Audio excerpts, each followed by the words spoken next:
Par curiosité, j'ai été suivre des cours à la Autonome Hochschule à Eupen, donc c'est l'enseignement supérieur qui prépare les profs futurs. Et là, on a eu une formation pour nous renseigner sur tout ce qui avait possible en travail de numérique. Et on a trouvé ça formidable avec ma collègue et on s'est dit, on voudrait bien se lancer. Et on a suivi le cours pendant 1 an, je pense, avant vraiment de lancer des activités en classe. Maintenant, nous, on est en 4e année de cours et ça fait donc 3 ans qu'on travaille avec le numérique avec les élèves. J'ai trouvé directement que c'est franchement très enrichissant. Les enfants arrivent à travailler dans leur rythme et du coup, alors ils sont extrêmement calmes quand ils travaillent parce que chacun est très occupé à sa tâche et ne doit plus attendre des autres et suivre le niveau des autres. Il suit vraiment son niveau à lui. Les résultats sont super, on les utilise dans toutes les branches, carrément. Ils ont déjà fait des projets, ils créent des petits jeux. Ils apprennent leur vocabulaire, donc il y a 100 000 possibilités de les utiliser. À mon coup de cœur personnel, c'est franchement la programmation et tout ce qui est très créatif, parce que là les enfants peuvent s'exprimer d'une façon vraiment autre que ce qu'ils savent faire dans les cours normaux, style maths, français, allemand. Donc là c'est toute une autre expression et on voit d'autres talents immerger.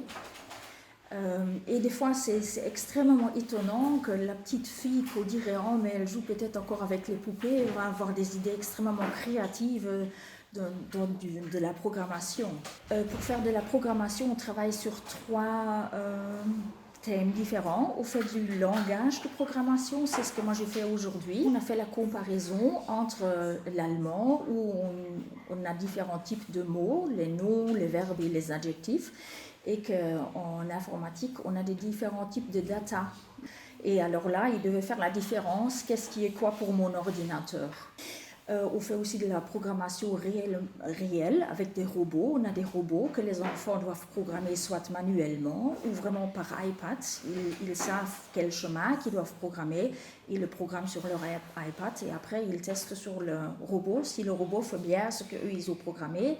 Et puis il y a une 3e variante que là on fait de la programmation de petites séquences audiovisuelles. On dit une histoire et eux ils programment l'histoire, que le chat apparaît et le chat doit faire maintenant un cumulé, alors il rencontre un âne et il va lui dire ceci et cela et les enfants le font, ou carrément ils inventent leurs propres histoires.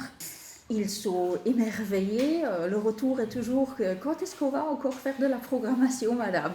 c'est franchement, ils adorent faire ça.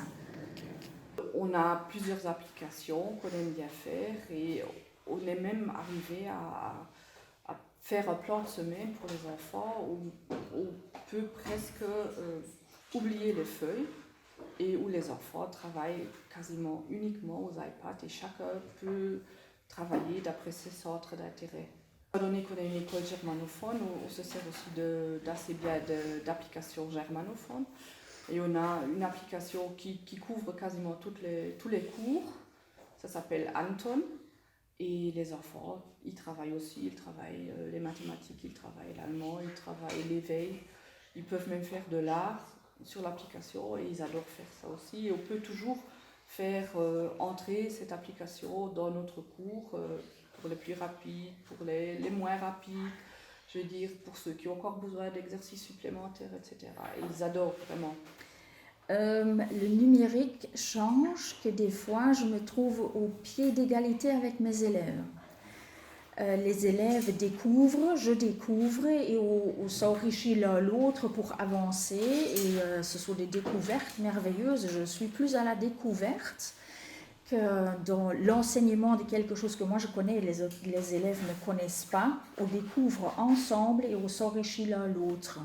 Il est clair que j'ai un bagage de base que les élèves n'ont pas, mais la curiosité chez les élèves est tellement grande que je dois dire qu'à 50 ans, la curiosité est peut-être déjà un peu plus atténuée et ça donne un enrichissement énorme d'entendre leurs idées. Mon grand rêve serait de trouver une école dans le partenariat e-twinning en Europe, parce que dans d'autres pays, justement dans ce domaine qui m'intéresse particulièrement à l'heure actuelle, d'autres pays comme la Turquie ou la France sont beaucoup plus loin que la Belgique. Là, la programmation fait partie des cours de base tout à fait courants de tous les jours, et je voudrais bien trouver des contacts là pour voir où est-ce qu'on peut arriver. Et à l'heure actuelle aussi, on est en train d'écrire avec notre professeur de l'école supérieure, fil conducteur pour les cours de programmation dans les écoles primaires de la communauté germanophone. Cette année-ci, nous, ici à Regenrath, on est dans une phase test, projet pilote, et on voudrait bien élargir ça pour toutes les écoles de la communauté germanophone, qu'il y ait des cours de programmation.